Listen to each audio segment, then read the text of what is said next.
Yo guys, what's up? Sure Goblin here, and on today's video I am walking back to the house today, and I wanted to share something.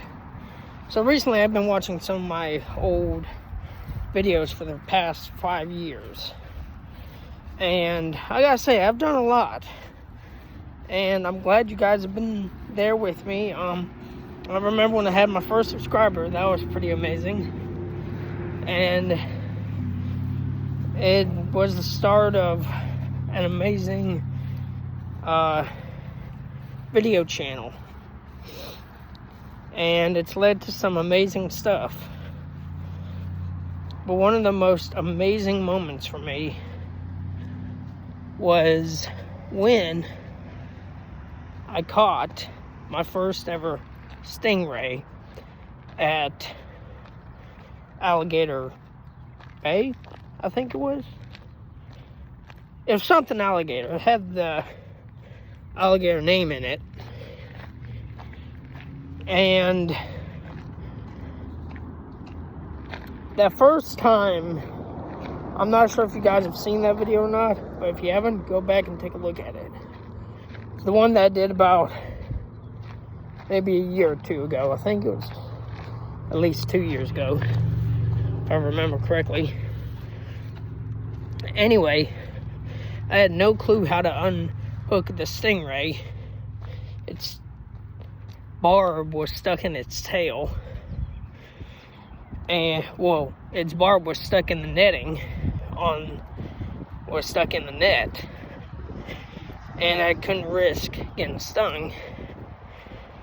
But after that first catch, I learned there's an actually a great method to doing it safely. And here's what you guys do. First, when you catch the stingray, you don't want to just dangle him, because his tail is still a loose weapon, and it can thrash and go in every single direction to try and strike you. What you're going to want to do is set him on a level ground. But then, in order to get control of him, you're going to want to flip him upside down. Sort of like that with a shark. It sort of, I don't know, I wouldn't really say it sort of puts him to sleep, but it does sort of control the situation, because his barb is up under. And then what you're going to want to do is get on your feet, and you're going to want to wear shoes or flip-flops, number one key, and put that foot on the tail so that tail is not swinging back and forth, because even though he's upside down, it can still probably strike you. And then put one hand on its belly while you use the other hand to safely unhook it. And if y'all are wondering, stingrays do not have teeth. They have plates, which means they're flat teeth. So if you stick your finger in there, they won't bite you, because I've done it before. In fact, I think I've done that in one of my other videos.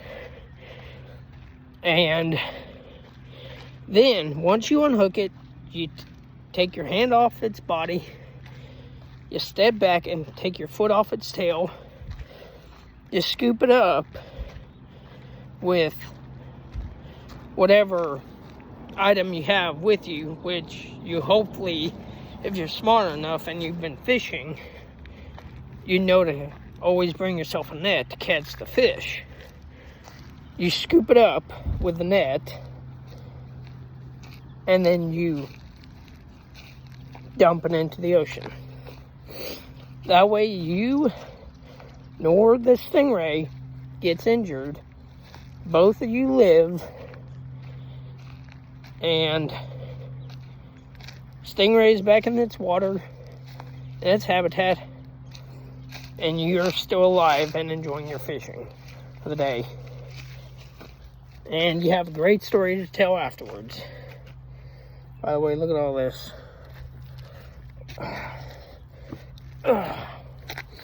But yeah, for those guys who don't know how to undo a stingray or unhook a stingray, as for me, I've learned is the safest way. And I had done this like at least, I want to say 4 or 5 times while I was at the beach that year. And every single time it worked. And another way you could do it is just get an item and just gently push them back into the water and let them fall in.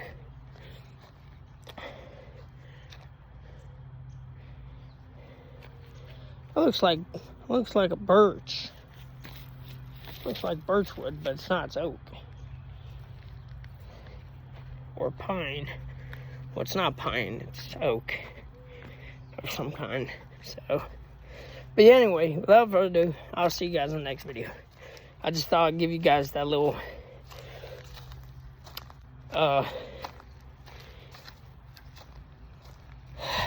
bit of information when it comes to catching stingrays. If y'all ever go to a beach and you ever catch a stingray, that may be one of the safest way of doing it without getting hurt. So, without further ado, I'll see you guys in the next video. Peace.